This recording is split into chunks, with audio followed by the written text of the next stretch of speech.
Hello everyone, कैसे हैं आप सब लोग। Welcome back to the classes. मैं निखिल राणा।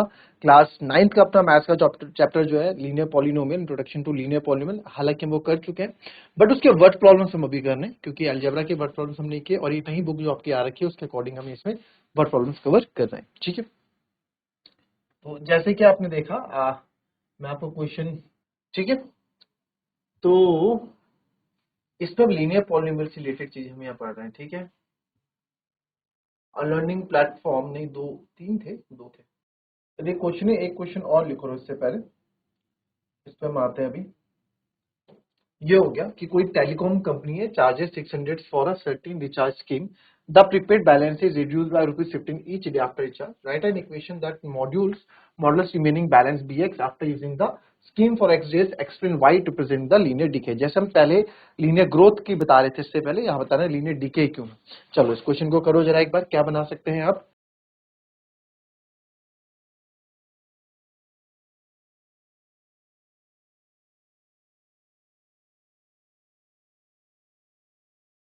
चलिए क्वेश्चन का मतलब समझते हैं पहले। अगर आपने समझ लिया तो बहुत अच्छी बात है, नहीं समझा तो देखो इसको क्या क्वेश्चन बोल रहा है।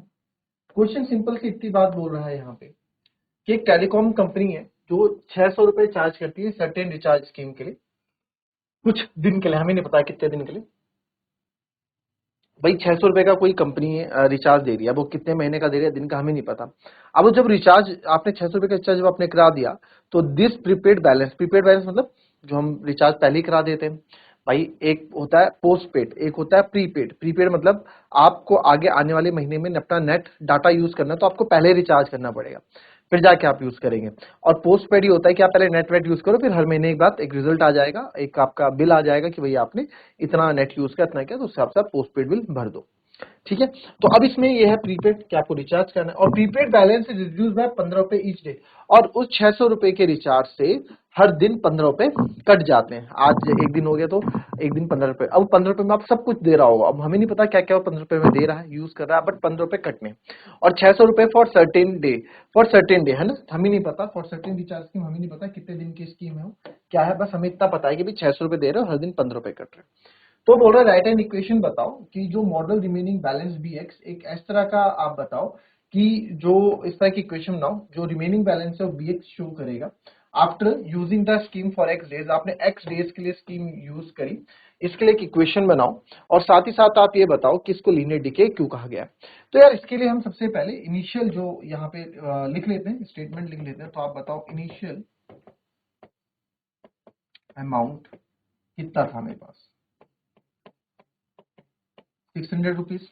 इनिशियल स्टार्टिंग में जो बैलेंस है, या इनिशियल आप बैलेंस बोलो चाहे कुछ बोलो, ठीक है, वो कितना है, 600 रुपए। ठीक है, इसको मैं इनिशियल बैलेंस लिख देता हूँ क्योंकि बैलेंस वर्ड यूज किया है बुक में।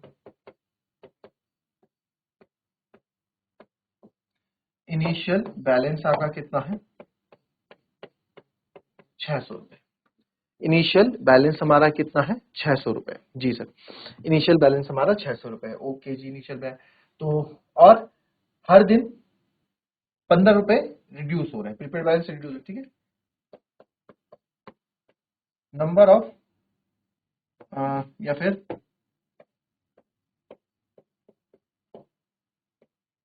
रुपी रिड्यूस्ड पर डे, हर दिन कितना रुपए रिड्यूस हो रहा है, 15 रुपीज रिड्यूस हो रहा है। ठीक है, और बैलेंस को bx से उन्होंने मारा, और नंबर ऑफ डेज, कितने नंबर ऑफ डेज के लिए, मान लो नंबर ऑफ डेज, इसमें हमने x बोला है कि फॉर x डेज के लिए आपको स्कीम बनानी। ठीक है, x डेज के लिए आपको क्या बनानी है जी, स्कीम बनानी। ठीक है, ओके। तब आप देखो यहाँ पे जो स्कीम हमारी बनेगी, बैलेंस रिमेनिंग, पहले इसको हम वर्ड में लिख देते हैं, फिर इसको हम इक्वेशन। बैलेंस रिमेनिंग, कितना बैलेंस बचेगा जी सर, इनिशियल टोटल, यानी इनिशियल में से मैं माइनस कर दूंगा टोटल जितना मेरे पास चलता है, हर दिन 15 रुपए कट रहा है, कितने दिन तक, एक्स दिन तक। एक्स क्या है यहाँ पे, नंबर ऑफ डेज है, ये आपको मैंने ऊपर भी बता दिया। तो ठीक है, देयरफॉर बैलेंस रिमेनिंग को हम बी एक्स से शो कर रहे हैं। इनिशियल हमारे पास 600 रुपए था, 600 माइनस 15x, तो ये हमारा क्या हो गया, रिक्वायर्ड इक्वेशन हमारी लीनियर ये बन गई। अब ये बोल रहा है कि आप ये भी एक्सप्लेन करो कि लीनियर डीके क्यों था। तो आप इसमें बोल सकते हैं लीनियर डीके इसलिए था सर बिकॉज हर दिन एक कांस्टेंट रेट से आपका 15 रुपए रेट से आपका हमारा क्या हो रहा है, यहाँ पे डिके हो रहा है। डिके मतलब हर दिन 15 रुपए आपके कट रहे, कांस्टेंट रेट है कटने का। ठीक है, ठीक है, आप लिख सकते हो बिकॉज जो भी आपका क्या बोल सकते हैं, as the balance is decreasing, balance decrease हो रहा है at the constant rate that is 15 rupees per day के हिसाब से, therefore it shows linear decay. ये क्या आपका लीनियर डीके शो कर रहा है। ठीक है जी, कोई दिक्कत किसी को, कोई दिक्कत? ठीक है, कोई दिक्कत? क्लियर? अच्छा, इसमें एक चीज और ये पूछ लेता है, आफ्टर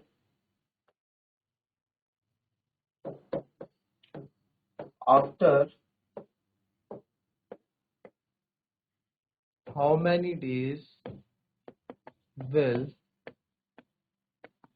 बैलेंस रन आउट। चलो, कितने दिनों के बाद आपका बैलेंस पूरा खत्म हो जाएगा, ये पूछ रहा है।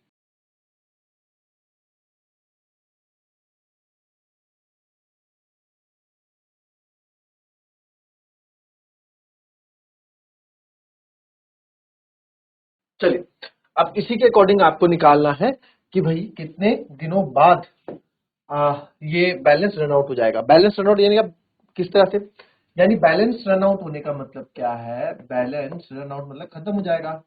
बैलेंस रन आउट होने का मतलब क्या है कि जो आपका bx है, जो बैलेंस को हम bx से दिखा रहे थे ना, जो आपका bx है बैलेंस, वो क्या हो जाएगा, जीरो हो जाएगा। और फिर इससे पहले हमने देखा कि जो bx की वैल्यू है 1600 माइनस 15x है, वो कितनी है, 600 माइनस 15x है। हमसे पूछा है हाउ मेनी डेज, तो x क्या था, हमारा नंबर ऑफ डेज था, राइट। तो 600 इज इक्वल टू 15x। तो सर 600 x बराबर आ जाएगा इधर 15। ठीक है, x बराबर आ जाएगा 15, तो ये आएगा 15 जा 15 और 15 4 से 60 और ये आ जाएगा 0। तो x बराबर कितना आ जाएगा आपका सर, x बराबर क्या आ जाएगा, 40 आ जाएगा। कोई दिक्कत किसी को, एनीवन, किसी को कोई दिक्कत? चलिए, ठीक है, x बराबर क्या आ जाएगा, 40 आ जाएगा। ठीक है, x बराबर क्या आ जाएगा आपका, 40 आ जाएगा। तो नंबर ऑफ डेज यानी कि देयरफॉर आफ्टर 40 डेज आपका बैलेंस क्या हो जाएगा, रन आउट हो जाएगा, यानी बैलेंस खत्म हो जाएगा। ठीक है, क्वेश्चन देखते हैं। चलो, इस क्वेश्चन को पढ़ लो पहले एक बार, अपनी अकॉर्डिंग, अपनी समझ से कितना आप समझ पाते हैं इसको, वो करेंगे एक।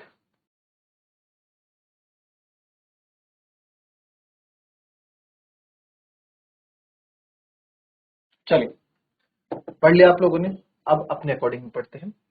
A learning platform charges a fixed monthly fee and an additional cost per digital learning module access। एक लर्निंग प्लेटफॉर्म है, जैसे लर्निंग प्लेटफॉर्म बहुत सारे होते हैं आज के डेट में, तो उसकी मंथली फीस है और एडिशनल कॉस्ट अलग लगती है अगर आप कुछ डिजिटल लर्निंग मॉड्यूल एक्सेस भी उसमें सीखते हैं। ठीक है, एक स्टूडेंट ने ऑब्जर्व किया that when she access 10 modules, जब उसने 10 मॉड्यूल्स एक्सेस किए यानी 10 बार क्लास एक्सेस की, तो उसका बिल आया सर 400 रुपए, 10 दिन का 400 रुपए बिल आया। But when she accessed 14 modules, हर बिल वाज रुपीज 500। तो जब उसने 14 मॉड्यूल एक्सेस किए बट तब बिल मेरा 500 रुपए था। If the monthly bill y depends on the number of module access x, यानी कि आपका मंथली बिल, ऑब्वियसली बात है, आपका मंथली बिल उसी चीज पे डिपेंड करेगा आपने कितने मॉड्यूल को एक्सेस किया है, उसके अकॉर्डिंग ही आपको क्या है, बिल मिलेगा। According to the relation y equals to x plus B. ठीक है, मॉड्यूल एक्स एक्स, और इसके अकॉर्डिंग उन्होंने एक रिलेशन बनाया y equals to x plus B, find the value of a and b। आपको इसमें से क्या करनी है सर, a और b की वैल्यू हमको यहाँ पे निकालनी है। क्या करनी है सर, a और b की वैल्यू हमको यहाँ पे निकालनी है। तो बहुत ही प्यारा क्वेश्चन है, अच्छा है, जितना आपको लग रहा होगा बहुत टफ क्वेश्चन है बट बहुत ही इजी क्वेश्चन ही आपको यहाँ पे है हमारे पास, तो बहुत इजी है, करते हैं, आइए देखते हैं। तो सबसे पहले गिवन लिख देते हैं। गिवन हमारे पास जो रिलेशन है, हमें रिलेशन जो दे रखा है, रिलेशन क्या दे रखा है, y is equal to A X plus B, आपको एक रिलेशन यहाँ पे दे रखा है। When she access is the monthly bill y, ठीक है, तो y क्या है आपका, y आपका मंथली बिल है। तो जो मंथली बिल है, टोटल मंथली बिल, तो मंथली बिल को y से रिप्रेजेंट कर रहे हैं। And module access x, number of module कितने एक्सेस किए हैं, कितने मॉड्यूल्स आपने एक्सेस किए हैं, उसको हमने x लिया है। ये इक्वेशन बन गई। तो according to the relation find the value of y and, ठीक है। तो सर पहली इक्वेशन केस 1 यहाँ पे ले लो, या पहली इक्वेशन आप ले लो। इफ जब उसने student observe that when she access 10 modules, यानी x की वैल्यू कितनी है 10, हर बिल वाज 400, y क्या है 400, तो y equals to according to y equals to ax plus b, तो y अकॉर्डिंग to y is equals to ax plus b, तो y मेरा कितना आ गया 400, क्योंकि मंथली बिल 400 था। a हमें पता नहीं है, x नंबर ऑफ मॉड्यूल्स कितने लिए सर 10 लिए, और प्लस b, तो जब इसको सॉल्व करूंगा तो 400 equals to 10a plus b, ये बन गई आपकी पहली इक्वेशन। केस 2 में क्या हुआ, दूसरे केस में ये हुआ सर, दूसरे केस में हुआ कि व्हेन शी एक्सेस 14 मॉड्यूल्स, हर बिल वाज 500। अच्छा, तो जो बिल था सर वो कितना था 500 हो गया इस बार, y is equals to 500 bill, a की वैल्यू हमें पता नहीं, मॉड्यूल्स कितने एक्सेस किए, x मतलब 14, x हमने नंबर ऑफ मॉड्यूल्स 14 बताए हैं, प्लस b। तो सर जब इसको हमने सॉल्व किया तो ये आ गया आपका 500 equals to 14a plus b, ये हमारी हो गई है सर दूसरी इक्वेशन, ठीक है। अब आपको यहां से a और b की वैल्यू निकालनी है। दो इक्वेशंस हमारे पास हैं, दो अननोन वैल्यू एक्चुअली हमारे पास है a और b, दो अननोन वैल्यू, तो दो अननोन वैल्यू के लिए हमारे को दो इक्वेशन की नीड पड़ेगी। अब इसको निकाला जाता है आपका दो तरीके से, एलिमिनेशन मेथड से निकाला जाता है और सब्स्टिट्यूशन मेथड से निकाला जाता है। दोनों मेथड से हम इसको यूज करते हैं, जो आप क्लास 10 में पढ़ेंगे, linear equation in two variable के अकॉर्डिंग, ठीक है। बट अभी हम फिलहाल इसको आपको एक सब्स्टिट्यूशन मेथड से ही मैं बता देता हूं कि कैसे करना है। सब्स्टिट्यूशन मतलब आप नाम से ही समझ रहे होंगे कि सब्स्टिट्यूट करनी है वैल्यू, क्या करनी है, सब्स्टिट्यूट करेंगे किसी एक की वैल्यू। अब ये ले लो, मेरे को यहाँ पे 10 एक वर्ड ऐसा लग रहा है कि इजी नंबर होते हैं 10 के साथ कैलकुलेशन करना, तो यहां मैं लिखूंगा फ्रॉम फर्स्ट, पहली इक्वेशन से देखो, पहली इक्वेशन क्या है हमारी, 400 is equals to 10a plus b है। तो सर यहां से अगर मैं b की वैल्यू बोलूं तो b को अकेला रखो 400, 10 इधर आएगा माइनस का 10, b is equal to 400 minus 10a, और इसको मैं बोल दूंगा कि सर इसको हम सब्स्टिट्यूट कर रहे हैं इन इक्वेशन 2। यहां से b की वैल्यू मैं इस पे सब्स्टिट्यूट कर, कोई दिक्कत किसी को, पहले से हमने पहले वाले को हमने सॉल्व किया, क्योंकि दोनों ही आपस में देखो, ये दोनों जो इक्वेशन बनी है इससे रिलेट हो रही है, इसी से बनी है, यानी आपस में दोनों का रिलेशन है, कोई दिक्कत, आपस में दोनों का रिलेशन है। तो सर यहाँ की जो इक्वेशन है, तो यहाँ की जो b की वैल्यू है मैंने इस पे सब्स्टिट्यूट कर दी b की वैल्यू। ऐसा क्यों किया, ऐसा इसलिए किया कि b अब किसके टर्म में आ गया, आपका a के टर्म में आ गया, जो b है मेरा वो a के टर्म में आ गया, यानी कि अब b की जगह यहाँ पे a आ जाएगा, और मेरे को इक्वेशन सॉल्व करना इजी हो जाएगी। क्यों, क्योंकि b की जगह मैं क्या कर दूंगा, a लिख दूंगा, तो सारी इक्वेशन a में हो जाएगी और एक a निकालना इजी हो जाएगा। और इसको आप इक्वेशन नंबर 3 बोले, चाहे चलो अभी ना ही बोले तो भी ठीक है। तो सर ये 500 आ गया इक्वल्स टू, चलो अभी मैं 14a प्लस b ऐसे ही लिख देता हूं, तो 500 14a आपने ऐसे लिखा, b की जगह हमने क्या लिख दिया सर 400 माइनस 10, कोई दिक्कत किसी को, b की जगह 400 माइनस 10a यहाँ पे लिख दिया गया। तो अब आप सॉल्व कर लें, अब क्या करेंगे, 500 ऐसे ही रहेगा, 14a ऐसे ही रहेगा, प्लस ब्रैकेट ओपन हो जाएगा 400 माइनस 10a,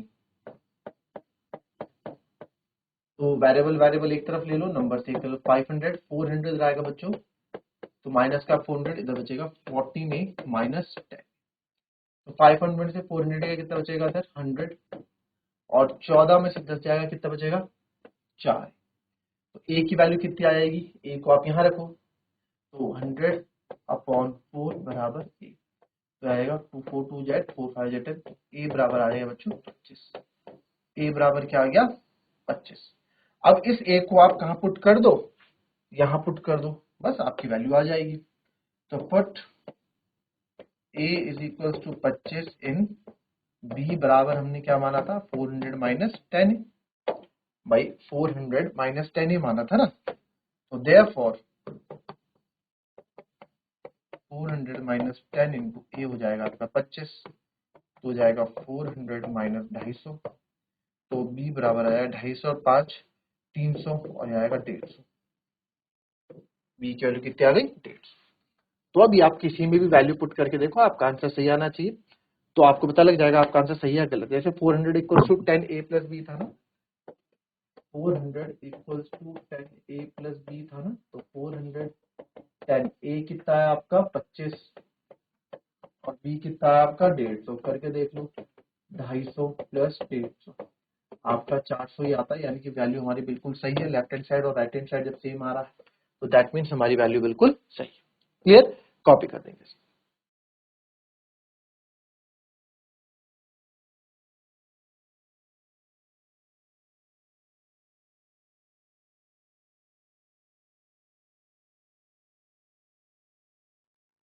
चल नेक्स्ट क्वेश्चन देखते हैं, इसी से रिलेटेड क्वेश्चन आपके पास रहने वाला है ये भी, और मैं चाहूंगा कि ये क्वेश्चन आप लोग भी करें, आप लोग करें। मैं आपको क्वेश्चन एक बार समझा जरूर देता हूं, ठीक है, करने की बारी आप लोग। तो देखिए क्या क्वेश्चन बोल रहा है, क्वेश्चन बोल रहा है a gym chain charges a fixed monthly fees, जो जिम है वो फिक्स्ड मंथली फीस चार्ज करता है, ठीक है, फिक्स मंथली फीस चार्ज करता है। Gym charge a fix monthly fees and an additional cost per hour for using the badminton court. भैया जिम आप जा रहे हो, जिम की अलग फीस है, वो फिक्स है, मंथ जो भी मंथली ले रहा है ये लीजिए फिक्स है, मंथली फीस फिक्स है। और अगर आप जिम के बाद बैडमिंटन खेलने जा रहे हैं, जिम के फ्लोर के नीचे ही ऊपर उसका जिम है, नीचे उसका बैडमिंटन कोर्ट है, अगर आप बैडमिंटन कोर्ट में जा रहे हो तो भाई उसके अलग वो पैसे ले रहा है, ऐसा वो बोल रहा है। एक student using the gym observe that when she used the badminton court for 10 hours her bill was ₹800।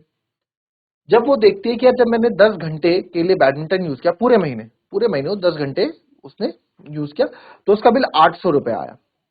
और जब उसने जो है when it she use for 15 hours her bill was ₹1100। और जब उसने 15 घंटे के लिए यूज किया, जब उसने 15 घंटे के लिए यूज किया तो उसका जो बिल आया वो कितना आया 1100 रुपए आया, ठीक है। If the monthly bill y, अब यहां से question, if the monthly bill y, अब मंथली बिल जो वाई है यानी कि ये क्या है मंथली बिल है, वाई क्या है मंथली बिल है, depends on the hours of the use of the badminton court x. X क्या है आपका कि भाई आप पे डिपेंड करता है कि नंबर ऑफ आवर्स, कितने नंबर ऑफ आवर आप यूज कर रहे हैं।